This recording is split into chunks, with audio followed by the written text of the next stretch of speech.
Hi there folks, this is Adam with 8 Badge Gaming coming to you today with a new deck tech for a new week. Now we did take last week off, it's the first week we've taken off in the past few months actually from the daily videos overall, but we decided to come back with a little bit of a different strategy leading up to rotation happening now in a few weeks, and with the Celestial Storm being active in Standard now online. And that's going back and revisiting some of our favorite decks that we really enjoyed in the previous standard format or the current standard format even, and seeing what Celestial Storm adds for it in those essentially a couple of weeks leading up to the actual rotation itself. We're going to be looking at focusing on some of the cards that are going to be rotating out, getting some of those last chances in to use them. And as you can see on your screen today, that's going to be focusing on Gardevoir Gallade, and primarily the Gallade. Now let's go ahead and bring the deck up on screen here now.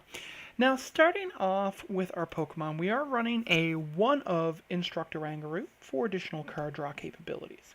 Now, this has once during your turn, you may draw up till you have 3 cards into your hand itself with Instruct, but it also is a basic Pokemon that can hit for a decent amount. It's 120 HP, though it is weak to fighting and a fairly heavy meta overall. But the Psychic attack itself can be used with triple colorless and hits for 60 plus 20 for each energy on your opponent's active Pokemon. Now, we can Pseudo Rangaroo up in a single turn using Secret Spring from our Gardevoirs and attaching a double colorless energy. So we can use a single attachment plus a Secret Spring to have this ready to go in the dire straits that we need this, but we're primarily using this for its Instruct capability there to draw some cards. Now we are also moving into our straight namesake of the deck, which is our Gallades and Gardevoirs. Now, for this deck, we're running 4 of Breakthrough Ralts. We're running the Psychic Ralts and the Psychic Kirlia because, as you'll see in a moment, we're going to be running Mysterious Treasure. Because Mysterious Treasure not only gets us our basics that we need, potentially our stage 1s, but it can get us our Lele's to be able to hit us our draw supporters as needed. So we are running a 4 of Psychic Ralts, a 3 of Psychic Kirlia, though we were never going to be using the Beckon attack in this. Anything that requires Psychic, we aren't running any Psychic energy at all, so while we can use some of the colorless attacks, we can just count out the Psychic attacks entirely. And then we are running a 2-3 split between Gallade and Gardevoir GX. Now, the Gallade itself is a Stage 2 Pokemon. It's a 150 HP fighting Pokemon. And we're using it for 2 great portions of the card. First is going to be its ability Premonition, which is once during your turn before you attack, you may look at the top 5 cards of your deck and then put them back in any order. Not only does this give you additional information about what the top of your deck is, you're going to be able to rearrange it, so if you do only get 1 or 2 card draws, for example, off of an Orangaroo's Instruct, you're going to be able to hit the cards that you needed out of the top 5. Now, it also has a strong attack and sensitive blade. This is a double colorless for 60 damage as the base, but if you've played a supporter from your hand during this turn, this attack does 70 more damage, meaning that using a supporter for your turn and using a sensitive blade, you're hitting for 130. Now, this is really good in the fact that we're going to be likely facing off against a good bit of Zoroark, where Zoroark is still king. Its trade ability getting deep into people's decks, its single attachment with Riotous Beating hitting for quite a bit of damage. Zoroark is a strong card. Surprise. No one knew. But with Gallade itself, we're going to be using that to take advantage of anything that has that fighting weakness, primarily the Zoroarks, but sometimes we're just going to be able to just hit for lethal with 130 damage on a single prize attacker. So that's the prime purpose of the Gallades there. Now, moving on, we are running 3 of Gardevoir GX. Now, Gardevoir GX is a 230 HP Stage 2, so it does hit some specific numbers that it dodges quite a few attacks. So say, for example, a Tapu Bulu with a Choice Band won't be able to kill a Gardevoir. But we are going to be looking at using it for its attack, which is Infinite Force. It does 30 damage times the amount of energy attached to both active Pokemon, and it only requires a single fairy to attack with. But we also like its ability of Secret Spring, which is once during your turn, before you attack, you may attach a fairy energy from your hand to one of your Pokemon. Now, you can do this for each Gardevoir GX you have in play. It allows you to suit up a Gardevoir very quickly and out of the blue to be able to just hit your opponent for one-shot KOs. Now, we are going to be looking at usually a bit of a two-shot war, but with our HP at 230, we're usually going to be winning the two-shot war itself. Now, anything that tries to suit up to one-shot us, we're usually going to be able to one-shot it back as well, as most of the one-shot attacks in Standard, period, do generally require a large amount of energy. Now, we are also looking at his Twilight GX ability, which is an attack for a single fairy energy. It's your GX attack, so you can only use it once per game, but it lets you shuffle 10 cards from your discard pile back into your deck. Say, for example, after going really deep in your deck, you're in danger of milling out, you're playing against Sylveon Mill, God only knows the reason. Being able to attach a single fairy energy to a Gardevoir GX and shuffle 10 cards from your discard pile back into your deck of your choice is going to likely win you the game in many scenarios. Now, moving along from the Gardevoir itself, we are running a one of Mewtwo from Evolutions. Now, this is a concession to be able to one-shot one of the few Pokemon that can likely one-shot us back, which is Buzzwole GX. Now, a Buzzwole GX hits for 160 with a Knuckle Impact, but it also might be able to do, say, a Full Absorption GX to knock us out pretty easily if they haven't taken any prizes yet. Now, with that Buzzwole with 3 energy on it, a Psychic hits for 20 damage plus 20 more for each energy attached. With 3 energy, you're looking at an additional 60, so we're looking at 80 damage there with a single energy attachment of a DCE. Once we add in the bonus damage from a choice band, we're bringing that up now to 110, adding that extra 30 in. 110 doubled against any of the Psychic weak attackers, so that could be regular Necrozma GX. That could be, say for example, a Buzzwole. There could be quite a few options there that Mewtwo will just be able to one-shot with a choice band. It's also 130 HP basic Pokemon, which is a bit harder to get out of the way, as you're not getting any real bonus damage against it with any of your typical Pokemon tools. Now, we are also running 3 of Tapu Leles. We want the consistency of our supporters, and we're going to be discussing our supporters now in a moment as well with the distribution that we have. But we want to be able to have the consistency of a Lele to be able to hit a turn 1 Bridget to make sure we can prepare our bench for the games ahead. We want to be able to dive in full tilt, and Tapu Lele and the consistency of getting Tapu Lele is going to let us do exactly that. Now, moving on into our regular items, we have our 2 of Field Blower. This is going to be useful for getting rid of our opponent's tools primarily, but also annoying stadiums. Our opponent hits us with a Parallel City, we're able to get it out of there. We can shut down our opponent's Brooklet Hills to keep them from continuously tutoring up Pokemon. We can take out a Coronet if we do get faced off against anything, say like a Duskmane Necrozma or Beast Box or the like. But Field Blower does just have a lot of utility overall, but we also want to be able to take Floatstones and other tools off of Garbotox and Garbodors because we really rely on our abilities a fair bit in this deck with the Premonition, with the Secret Spring, with the Instruct, with the Wonder Tag from the Lele. We want to be able to just dive on in and use our abilities without any restriction. Now, next up we have our 2 of Mysterious Treasure. Now, this is something that I mentioned previously. We are running both the Psychic Ralts and the Psychic Kirlias, as well as the Tapu Leles that can be hit with this treasure. Now, that's why we're only running it as a 2 of. It's not a straight 4 of. It does hit our basics and our stage 1s, and it does hit our Leles to be able to tutor up supporters at less discard than we would typically have in Ultra Ball 4. But it's still not going to be getting us our Oranguru, our Gallades, our Gardevoirs, but it's still going to be a great utility card for us overall. Next up, we have our 4 of Rare Candy, and this is generally a must in almost any Stage 2 deck. We want to be able to cheat those Stage 2s in. We want to be able to skip a full turn of evolution cycles, and Rare Candy lets us do exactly that. We can choose one of our basic Pokemon in play, and a Stage 2 in our hand that evolves from that Pokemon, put that on the basic Pokemon, and this counts as evolving the Pokemon itself. Now, you can't use this during your first turn or on a basic Pokemon that was just put into play this turn, but it will let you skip a full evolution chain, and that's exactly what Gardevoir likes to do, because it means that we're going to be suiting up for some very aggressive attacks very early on.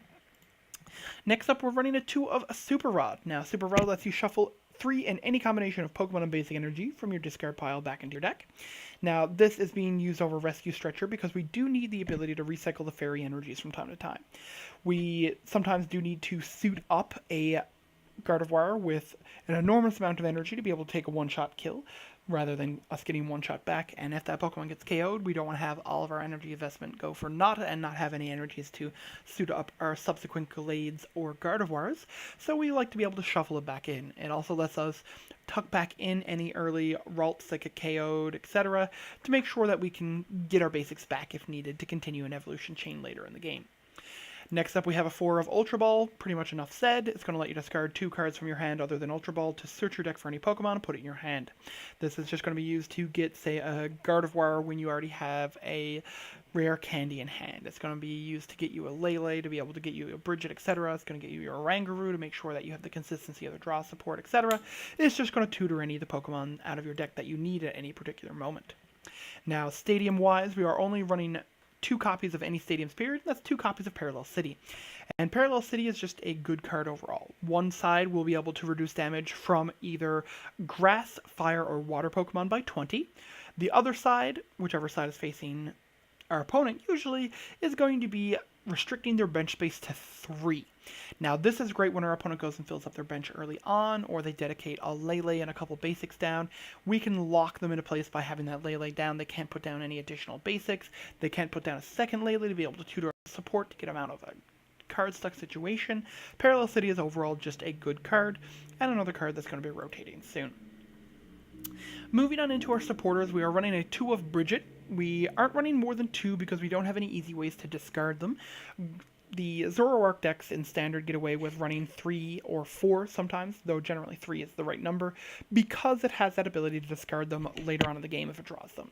Basically, Bridget just becomes a free 2 cards with any trade ability, and you still get that consistency of making sure that, say, 1 being prized doesn't shut you out of the game. Now, moving into our draw supporters, we are running only a 1 of Cynthia, which will shuffle your hand into your deck and then draw you 6 cards. But we're running a straight 4 and 4 of N and Sycamore.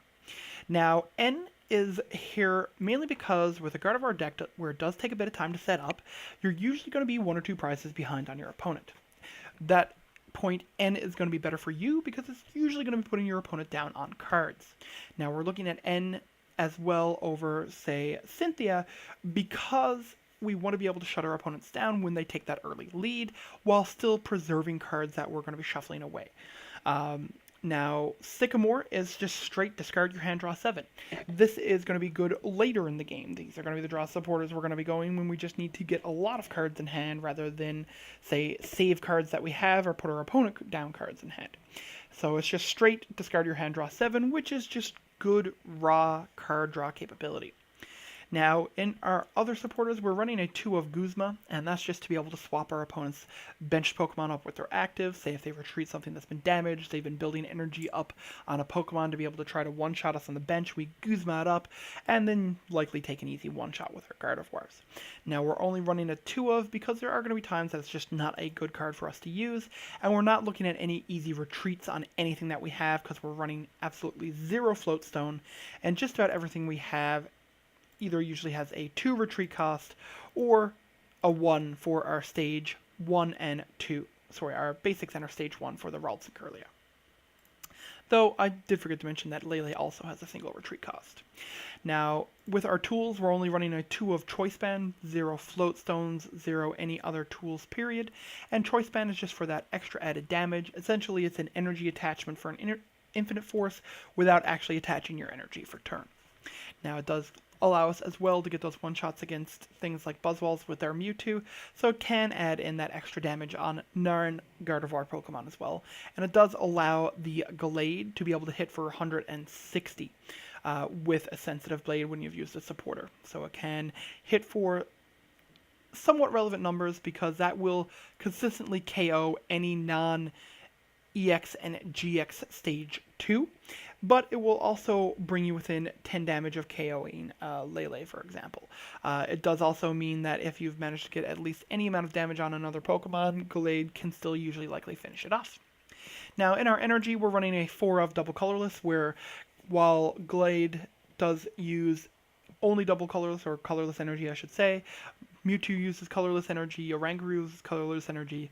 The Gardevoir requires fairy energy to be able to use the attack period, but it still counts the number of energy overall on it for the additional damage. So double colorless does still contribute 2 energy for the attachment of 1 card for that infinite force attack. So while it doesn't need colorless energy to attack or that additional energy points, being able to toss 2 energy on for a single attachment will add 60 damage for a single attachment period. So that does actually sum up our Gardevoir Gallade deck. Now, the reason I chose to go into this deck is this is the first deck that I built. This was the first deck that I built online when I started playing over a year ago, and it did me very well. I was able to take this deck to a 19-game win streak, or rather a variant of this deck at the time. In my first games playing online, I was able to just outright destroy people with it. It's a strong deck. It has fallen out of favor in recent months. Buzzwole really came out of the blue and really dominated the format for quite some time. Same with Zoroark overall. But I know a lot of people have been discussing this as a potentially good choice for Worlds. A lot of people have been looking to use, say, the Psychic rather than straight Fairy variants on Ralts and Kirlia just to get the extra consistency out of Mysterious Treasure, the extra value. But I look forward to playing this deck again. It's been quite some time since I've been able to play with a Gardevoir GX deck, and I look forward to seeing how it plays out overall. So I do hope you enjoyed this late and hopefully not as choppy as I feel it is video. I do greatly enjoy the Gardevoir Gallade deck. It's a really fun deck to play overall, and it's something that you can likely play in your local meta. Now, I wouldn't recommend going out and buying the cards. A lot of the key cards in the deck, like the Gallade, the extra Mewtwo, some of the trainers, like, say, the... I don't think the Super Rod rotates, but I know that we lose Sycamore, we lose N, we also lose Bridget, so we're locked into using things like Pokemon Fan Club and the like, but it does lose quite a bit of the consistency in the deck post-rotation. So if you already have the cards, feel free to toss it together. Come on down and give it a play, but if you don't, I wouldn't invest into the deck in advance. Well, that does clue up the video itself. As always, us here at 8-Badge Gaming do greatly enjoy your feedback. We love the fact that you watch our videos. We greatly appreciate your viewership, and I do hope that you tune in for the remaining videos this week of our gameplay videos. We will eventually be getting the deck review video done up on the expanded Lucario deck once I have a chance to get Mike to sit down with me and discuss the matches, and we will be continuing to follow up with some fun decks for the next few weeks. Well, thank you again, and this is Adam with 8-Badge Gaming signing off.